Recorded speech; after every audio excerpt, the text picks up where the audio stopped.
Vamos ahora a presentar a nuestro primer invitado del día de hoy, el doctor Juan Miguel Castillo Pantaleón, que casi no necesita presentación aquí en Síntesis, nuestro jurista y experto en Derecho Constitucional y sobre todo amigo de Síntesis. ¿Qué tal?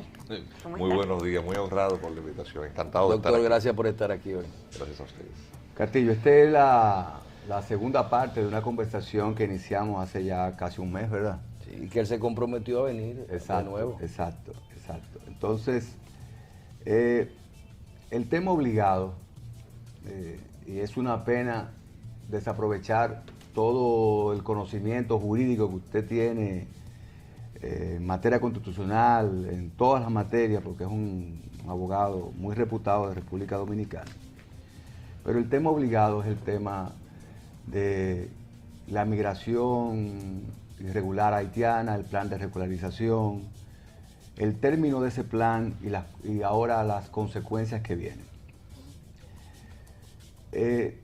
En el periódico El País, en el día de ayer y antes de ayer, también en el Miami Herald, pudimos ver también días anteriores, en una semana anterior, en New York Times y en un periódico importante francés, una serie de noticias que eran ya recurrentes sobre exponiendo los abusos contra ciudadanos haitianos que estaban tratando de regularizarse y no pudieron hacerlo supuestamente por trabas o dificultades en el programa, y otros que ya se acogieron y que se está cometiendo abusos con ellos a pesar de haber iniciado su regularización. Doctor Castillo, ¿de qué se trata todo esto? Usted que le da seguimiento más estrecho. ¿Se trata de un plan o se trata realmente de noticias que tengan algún tipo de asidero? En una guerra, la primera baja es la verdad. En la isla de Santo Domingo lo que se está produciendo es una lucha por el espacio vital. Si tú sumas las poblaciones de ambos estados que comparten la isla tiene una población de más de 20 millones de personas. Y si tú divides la cantidad de kilómetros cuadrados de la isla entre la cantidad de personas que lo pueblan, tú vas a tener una densidad poblacional más alta que la de China. En términos proporcionales. Sí, claro. Con la desgracia de que la parte occidental, el territorio que ocupa el Estado haitiano, es absolutamente inviable. Es decir, no tiene condiciones que permitan siquiera la habitabilidad con un mínimo de dignidad y la posibilidad real de sostenimiento o sostenibilidad de esa población. Es decir, no tiene territorio cultivable, no tiene recursos boscosos, no tiene recursos acuíferos, no tiene recursos pesqueros. Desde el punto de vista no hay biodiversidad porque ha sido agotada y arrasada de manera irresponsable por generaciones y una cultura de depredación permanente. Tú tienes un problema cultural muy grande. Entonces, de lo que se trata es de la lucha por el espacio vital. Es una guerra, no es militar, es sencillamente una cuestión antropológica que está aconteciendo. Eso ya fue determinado desde el año 1948 por la Organización de las Naciones Unidas. Ese informe, que por cierto esa misión fue financiada por la Fundación Ford. Si usted quiere buscarlo, la gente ha escuchado hablar de eso, pero ese documento que es del año 1948 aparece en internet. Usted en su buscador favorito, puede ser Google o cualquiera de los Yahoo, usted escribe las palabras clave, Fundación Ford más Organización de las Naciones Unidas o NU, como se dice, Naciones Unidas, en United Nations, UN, y Mission to Haití, Mission con doble S. Escríbalo y usted va a encontrar ese informe ahí. Busque la página 12 de ese informe. Estoy dando el dato porque he escuchado a gente decir que esa hipótesis de la fusión es un invento que está en la mente de los neonacionalistas y los fascistas. La recomendación formal de este informe de Naciones Unidas es fomentar la migración de haitianos, porque la conclusión era que el Estado haitiano era inviable. Haití ha sido objeto de estudio por algunos de los principales expertos en materia de explosión demográfica. Es un tema que desde la época de Malthus es algo que preocupa a los economistas, ¿verdad? Cómo la explosión demográfica puede comprometer toda forma de desarrollo sostenible. En el 2006, Jared Diamond, un intelectual, profesor de la Universidad de California, publicó un libro que se llama Colapso. Se puede conseguir por Amazon o busque su suplidor favorito de compras por internet. El libro no ha sido traducido al español, pero se lee bastante bien en inglés. Y pone como caso prototípico de eso Haití. En los años 60 también hubo unos estudios de algunos de los especialistas que fueron bestsellers en su momento. Haití es un caso prototípico de cómo el excesivo crecimiento de una población sin ninguna manera de control, porque no hay sistema de salud, y una cultura que no restringe esa reproducción incontrolable. O sea, la media de partos por mujer en Haití es elevadísima. Genera un crecimiento poblacional que excede las capacidades del Estado haitiano. Eso es lo primero. Entonces, el problema migratorio es una consecuencia no es una causa del problema, es una consecuencia del problema.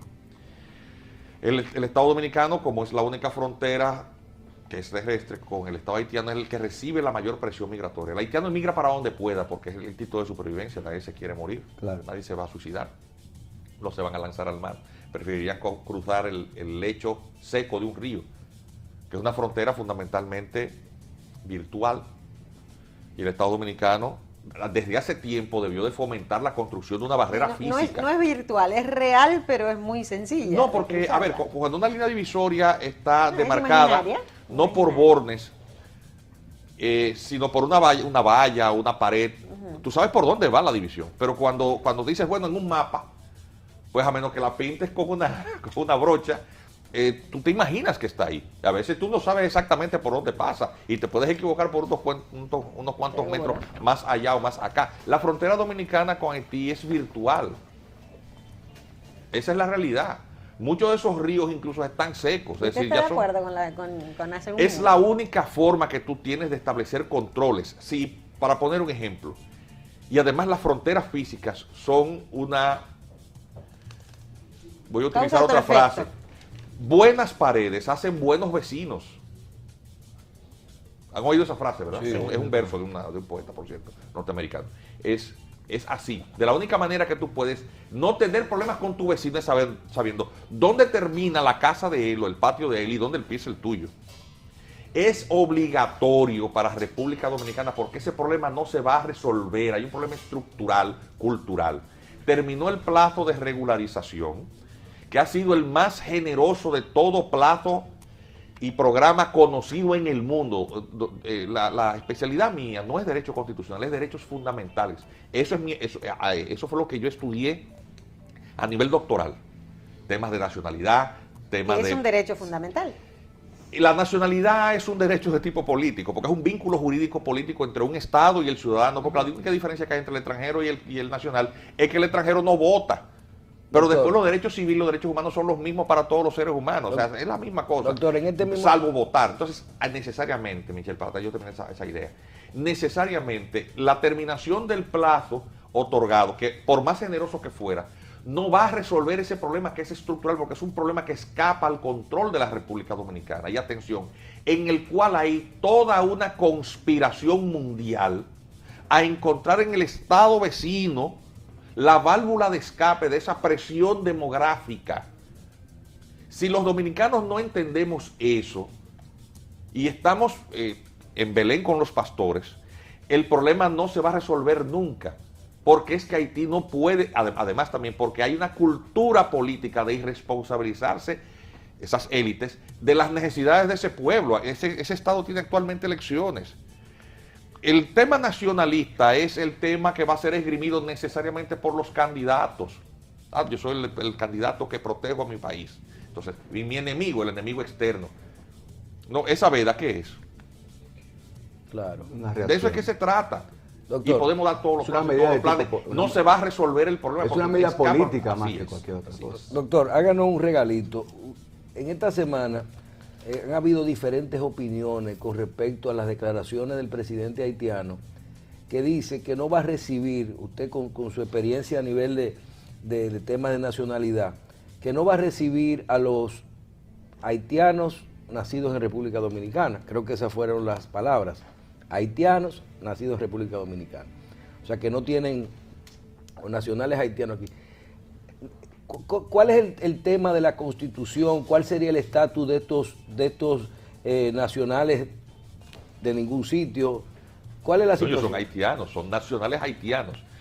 Porque Atención, nacieron aquí bajo una situación no importa irregular. dónde nazcan, hay dos principios, hay principios básicos de adquisición de la nacionalidad. Son las formas con las cuales se adquiere la nacionalidad. Y ¿Usted esos habla de principios, aquí o de allá? en todas partes del mundo las líneas son básicas, desde la época de Roma. Es decir, estamos hablando de 2500 años atrás. Incluso todavía se utilizan contemporáneamente términos latinos. Cuando hablamos de jus solis, el derecho del suelo. Solis es suelo. Jus sanguinis, derecho de la sangre. Sanguinis es sangre. O nacionalidad transmitida por los orígenes. Jus connubium, de nacionalidad adquirida por el matrimonio. Connubio es matrimonio en latín. La nacionalidad artificial o naturalización, o sea, son esas las únicas 4 formas de adquirir la nacionalidad, cualquier nacionalidad del mundo. Y todos los regímenes legales de todos los países del mundo siguen fundamentalmente esas únicas formas de adquisición. Sí. Entonces, el principio de transmisión de la nacionalidad de padres a hijos, o jus sanguinis, está en todos los sistemas legales del mundo. No hay un solo país del mundo que no establezca el derecho a la nacionalidad de los hijos, a la nacionalidad de los padres, porque junto con el nacimiento, el que nace adquiere solamente por el hecho de estar concebido, y es un principio de derecho romano, para todo aquello que le resulte favorable, incluso se supone nacido.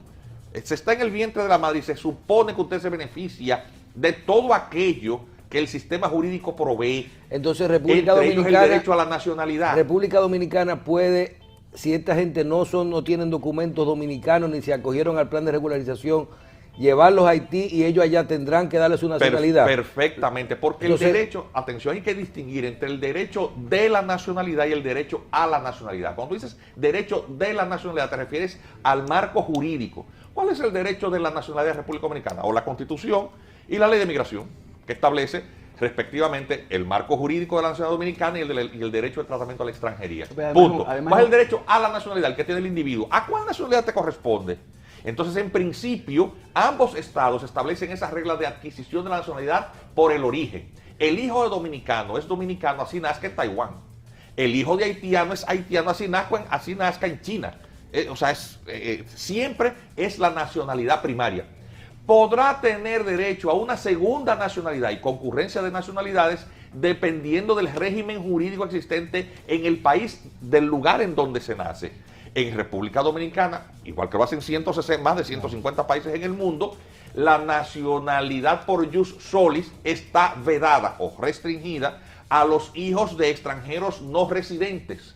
Y el extranjero ilegal es un extranjero no residente, porque la residencia no es un término de facto, no es un término de hecho, es una condición jurídica migratoria, una categoría migratoria que concede el gobierno. Y eso no lo inventó ni siquiera la Constitución del año 2010, ni la sentencia 168.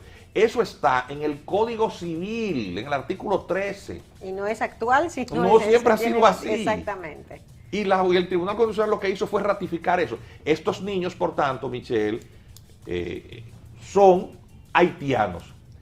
Ahora bien, hay una situación de indocumentación que no tiene absolutamente nada que ver con el tema de nacionalidad, porque la nacionalidad es un vínculo jurídico o una vocación jurídica para vincularse a un estado del cual te vas a convertir en súbdito. La indocumentación es una situación de que tú no tienes papeles de identidad. Y eso es un problema. Eso no es apatridismo.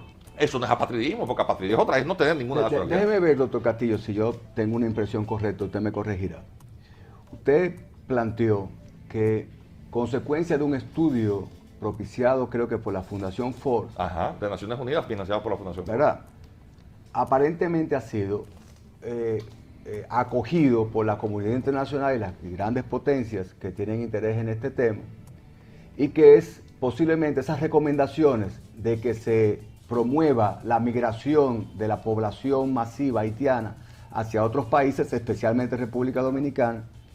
Esa recomendación ha sido acogida y se está ejecutando el apoyo a esas recomendaciones. Así es. De ser así, ¿qué alternativas tiene República Dominicana, que es un país pequeño, frente a una comunidad internacional que ya asimiló como una necesidad geopolítica y una solución para la problemática haitiana el hecho de que migren hacia el país, aunque igualmente pobre, en términos relativos, en mejor condición que Haití? ¿Cuáles son nuestras alternativas? Porque parece que estamos un poco atrapados. No. Desde el punto de vista jurídico, si tú ves la evolución jurídica, las fronteras jurídicas se han engrosado.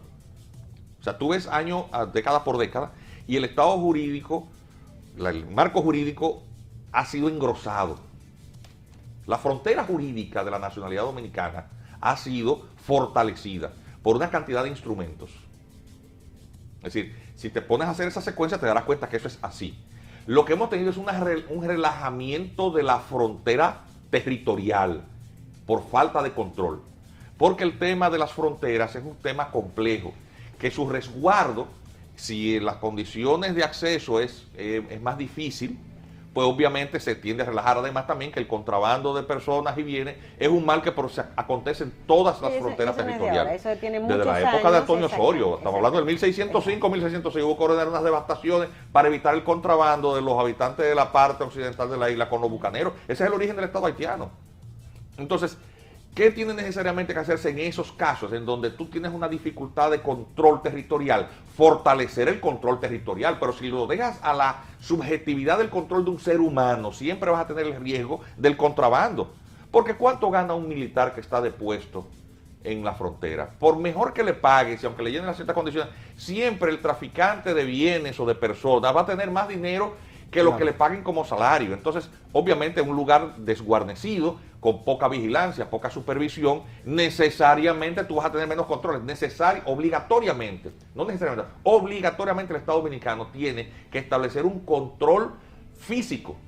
Y eso solo se logra con fronteras físicas. Eso es lo que quiere decir que tenemos delimitado jurídicamente la frontera. Así es. Pero, de hecho, tenemos una especie de colador fronterizo, no solamente por los puntos regulares, porque tenemos puntos de paso regular migratorio, que son los puntos fronterizos de migración de República Dominicana, esas puertas.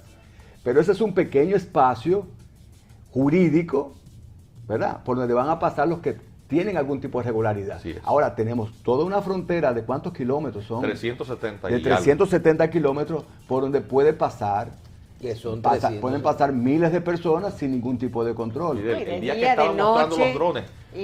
Marcelo, tú no te reíste leyendo los noticieros cuando estaban exhibiendo los nuevos equipos, los drones, estos aviones, estos pequeños vehículos no tripulados. No tripulados, con cámaras que detectan movimientos de personas o cámaras infrarrojas. En el vuelo de prueba delante de los periodistas, detectó 23 personas entrando por una finca. Eso fue en el vuelo de prueba, a plena luz del día. Doctor Castillo, me preocupan dos aspectos que quiero plantearle para escuchar su opinión más experta. Y es lo siguiente. Si se está ejecutando un plan en ese sentido, obviamente tenemos que fortalecer la frontera. Esa es su recomendación, la frontera física, tenemos que protegerla. Hay dos aspectos que me tienen un poquito preocupado. Primero, los llamados centros de acogida, que son centros de transición de las personas que están en el proceso de deportación. Son centros de acogida en la frontera dominicana, pero hay centros de acogida del otro lado, en Haití. Si esos centros de acogida se convierten de provisionales a masivamente ocupados, y personas que no son recibidas de aquel lado, que se quedan entonces en ese punto, alimentados desde los centros urbanos dominicanos y alimentados a su vez por ciudadanos haitianos que vienen a esa República Dominicana y se quedan en los centros de acogida como parte de un plan, por ejemplo. ¿Podría esto, dentro de un plan, la racionalidad de ese plan de recomendación de la desaparición de esa frontera, hacer desaparecer esa frontera virtual, no la jurídica, sino la de hecho, creando un nuevo estatus, que son los que consideran los haitianos, el gobierno haitiano que considera que no son haitianos porque nacieron en República Dominicana y tienen que tener la documentación dominicana, otros los llamados apátridas, que ya jurídicamente usted ha explicado que no es posible. Entonces, hacer desaparecer esa frontera física puede ser parte de un plan, uno. Y segundo, para sumarlo ahí, ¿cómo manejar todas estas situaciones sin que en el mundo nos veamos como fascistas, como que estamos haciendo una limpieza étnica o como un tremendismo que vi en el periódico El País, le comentaba? El titular del periódico era la desdominicanización de la República Dominicana. Denos su opinión con respecto a esto, porque yo realmente estoy como espectador muy preocupado. Y le confieso que cuando voy a emitir una opinión, tengo un conflicto entre mi corazón y mi cabeza. El corazón me dice, estas personas son gente muy pobre, que por necesidad, independientemente del plan de nadie, óigame bien, la necesidad no se acoja a plan de nadie, es la necesidad de un ser humano de sobrevivir. Que tienen sus hijos y que vienen a buscar una mejor existencia en República Dominicana, el corazón. La cabeza me dice que somos un país pobre, que estamos tratando de mantener una población pobre precariamente y que no podemos soportar la pobreza nuestra más una pobreza extrema de Haití. Coméntenos todo esto, explíquenos qué alternativas tenemos. Mira, ya la hipótesis de la creación de campos de acogida a extranjeros, fundamentalmente haitianos, fue propuesta formalmente al Estado Dominicano en el año 1994, el llamado Plan Éxodo. Si les interesa el Plan Éxodo, yo tengo una copia del informe. Es un plan en el que se planteaban 50 campamentos de refugiados en toda la región fronteriza. ¿Quién hace este planteamiento? El informe fue preparado por oficiales de los cuerpos castrenses dominicanos a sugerencias de la misión diplomática norteamericana. Es decir, le fue propuesto al gobierno del presidente Balaguer. Balaguer obviamente rechazó el tema, pero el documento se filtró. Tengo una copia si les interesa. Es interesantísimo porque ahí está articulado perfectamente cómo se había elaborado esta estrategia de fusión, de inicio de la fusión formal entre ambas poblaciones.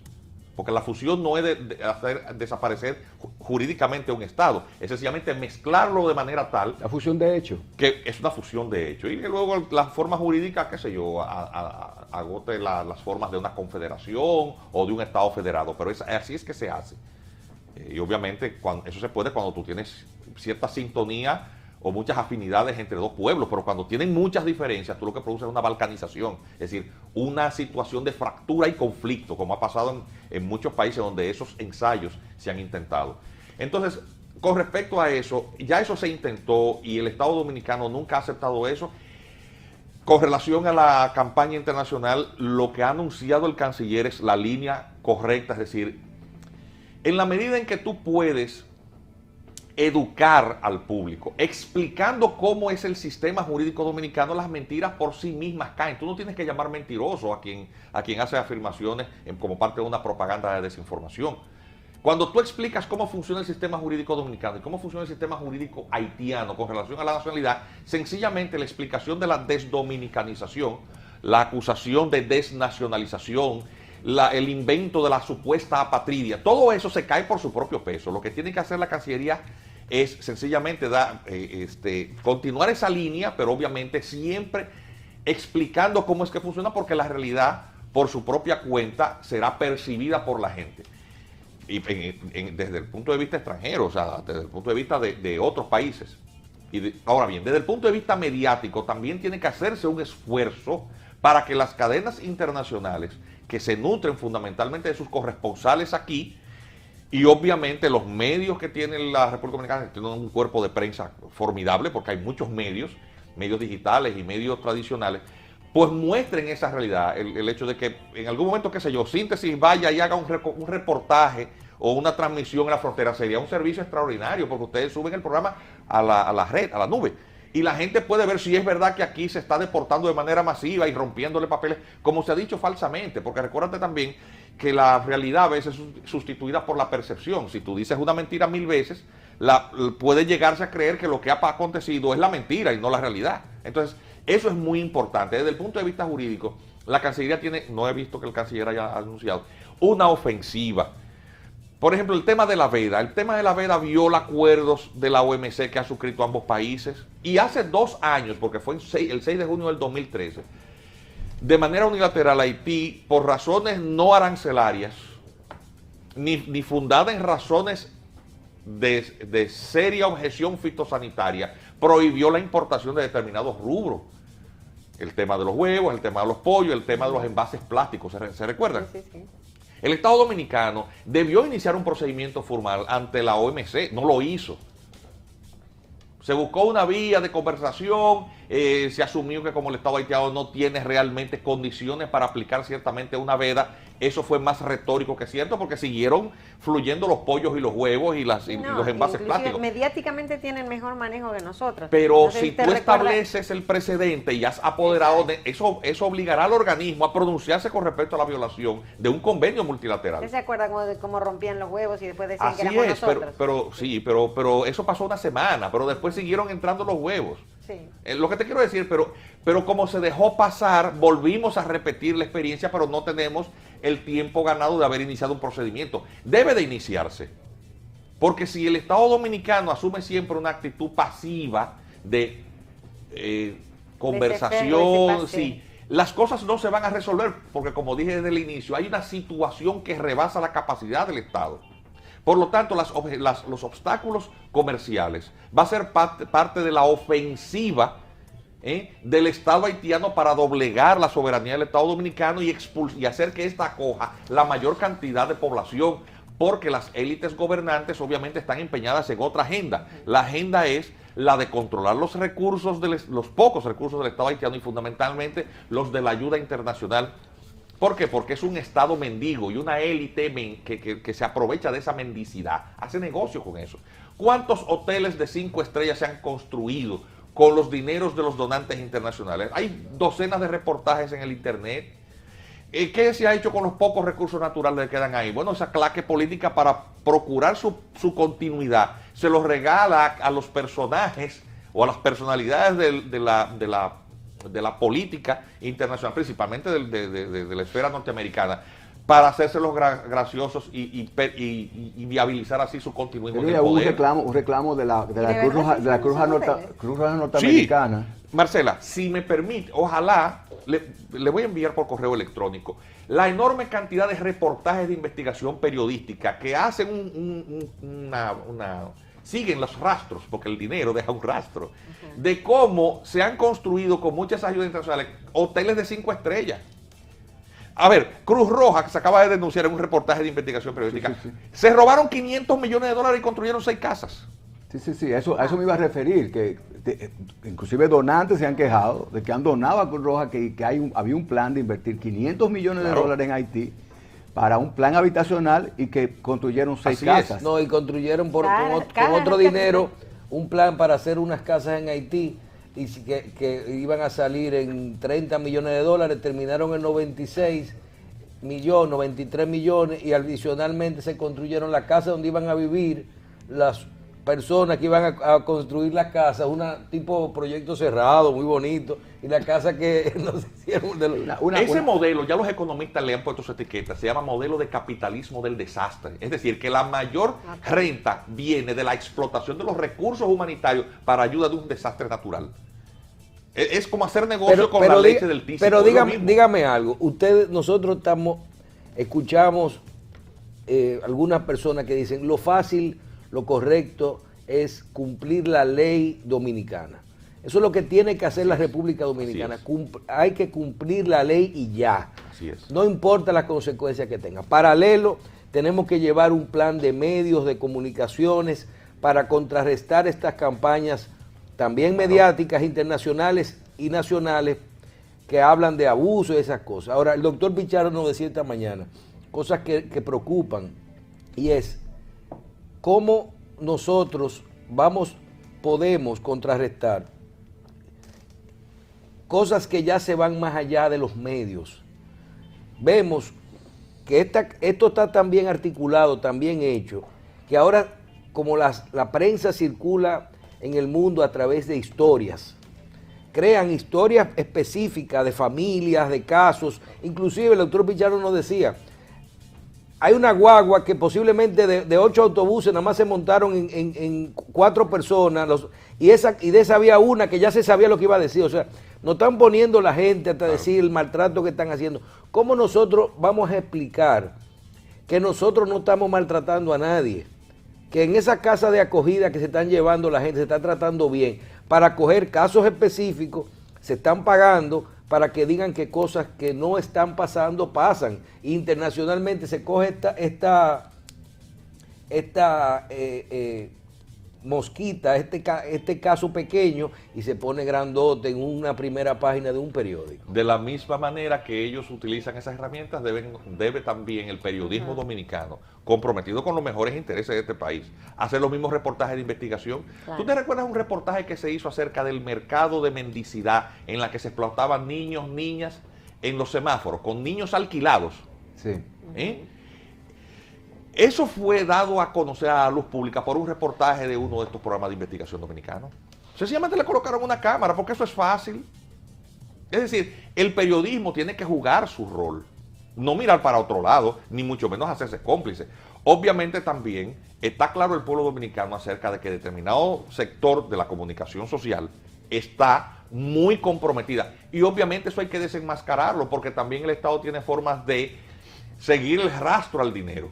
Porque toda ONG tiene que rendir informe financiero, de acuerdo a la ley.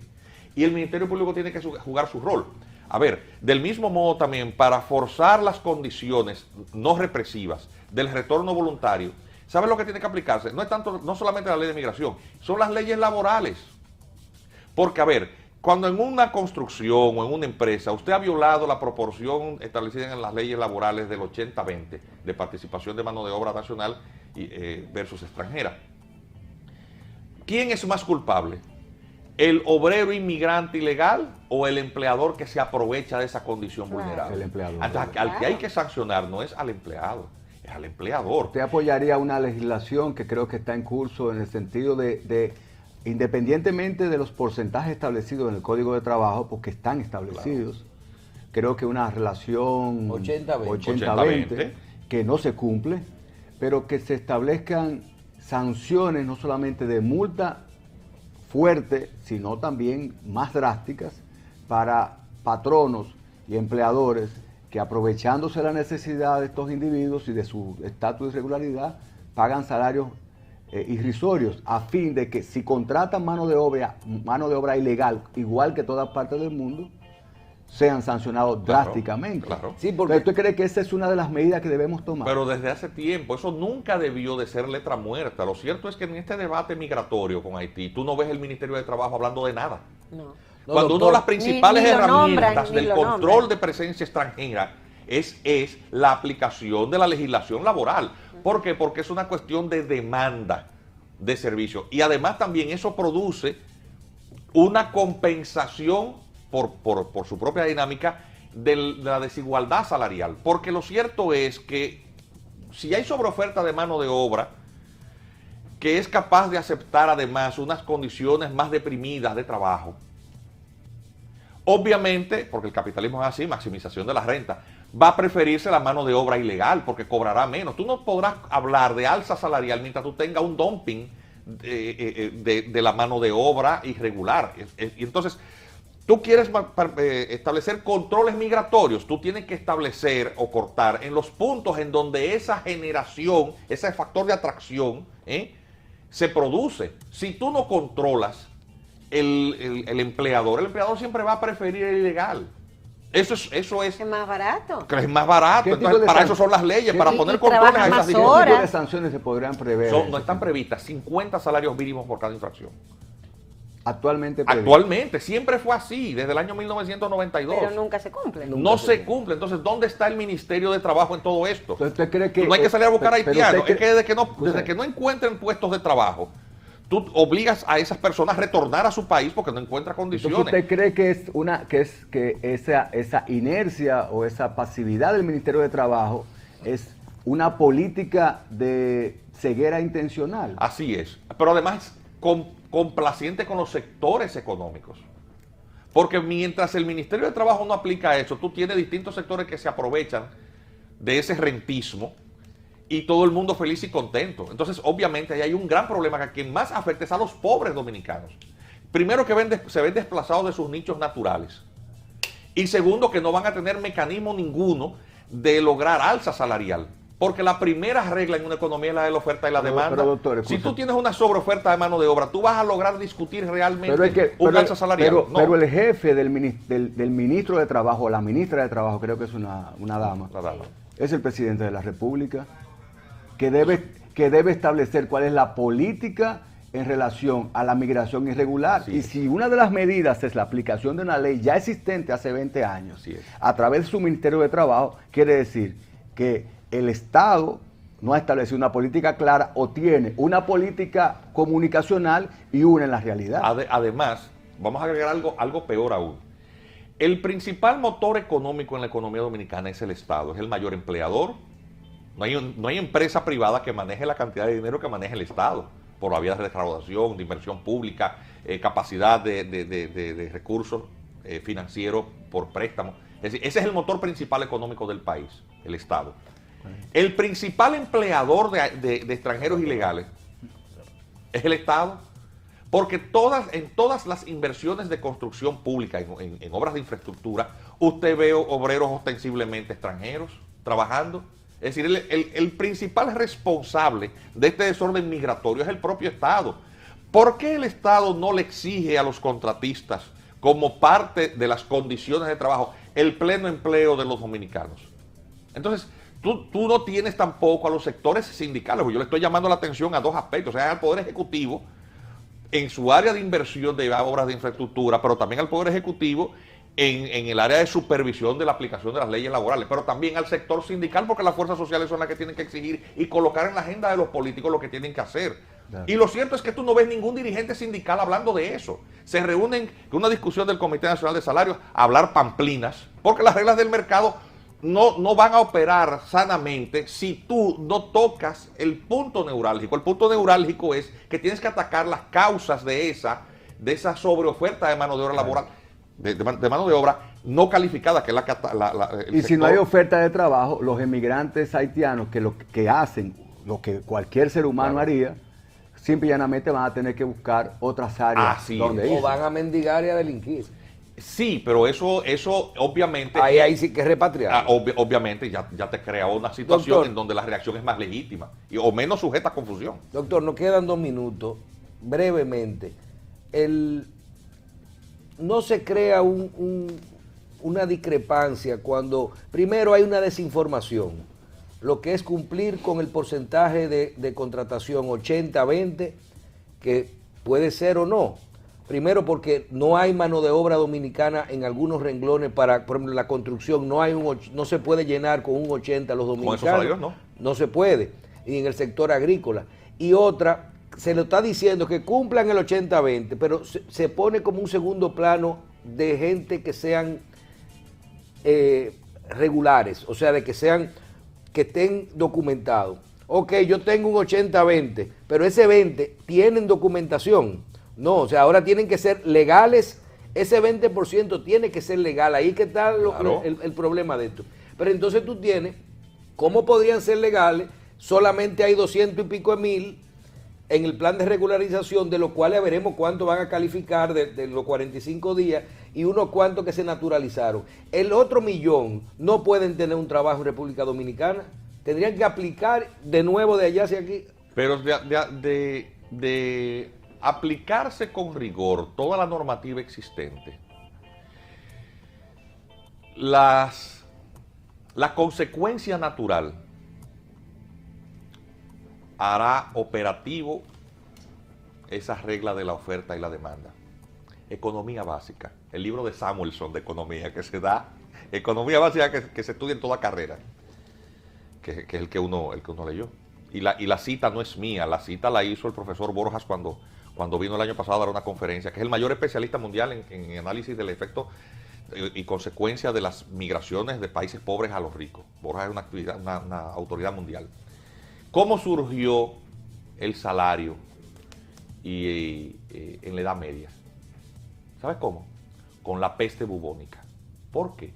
Porque la peste bubónica, una enfermedad, fue una plaga que asoló la población europea. Al morirse los siervos, el trabajo, ¿quién debía hacerlo? Bueno, pues los hombres libres, pero eso no lo iban a hacer obligados porque no eran esclavos ni siervos. Había que pagarles. Desde el momento en que usted ponga restricciones al empleador, estará obligado para atraer mano de obra a ofrecer un salario justo. ¿O usted se cree que los ingenieros dejarán de construir en este país y vendernos esos apartamentos de lujo? Lo que pasa es que del dineral que ellos están ganando, en donde gran parte de esa renta es ese salario deprimido que se paga al obrero, porque es que nadie va a trabajar por 400 pesos el día, el jornal, 8 horas de trabajo subiendo blog o dando con un pico. No pague un buen salario, pague 1.500. Usted va a ver que muchísimos de esos ninis, creo que es un niní, ¿verdad? Es el lumpen proletario que ni estudia ni trabaja, que no encuentra espacio para un simple empleo, un primer empleo que es tan importante. Entonces, ¿usted cree que la principal medida ya finalmente debe ser el la control aplicación laboral? irrestricta del Código de Trabajo? Y eso generará una compensación sin un palo ni una piedra, ni montar a nadie en una guagua. Eso genera una dinámica que el gobierno... Atención, a eso obviamente se van a quejar todos los sectores empresariales. Porque aquí hay empresarios que han dicho incluso que los pobres son pobres porque no se organizan. Doctor Castillo. ¿Es verdad? Doctor Castillo, hemos agotado una interesantísima jornada. Este es el tomo 2 del programa. Nosotros queremos comprometerlo para todas las veces que sean necesarias tener una persona de su calidad y profundidad profesional y además que trata el tema con la altura de vida y de una forma tal que la población entiende cuál es la situación. Nosotros agradecemos profundamente su participación y ojalá pueda aceptar una próxima invitación nuestra. Muchísimas gracias, doctor. Gracias, doctor.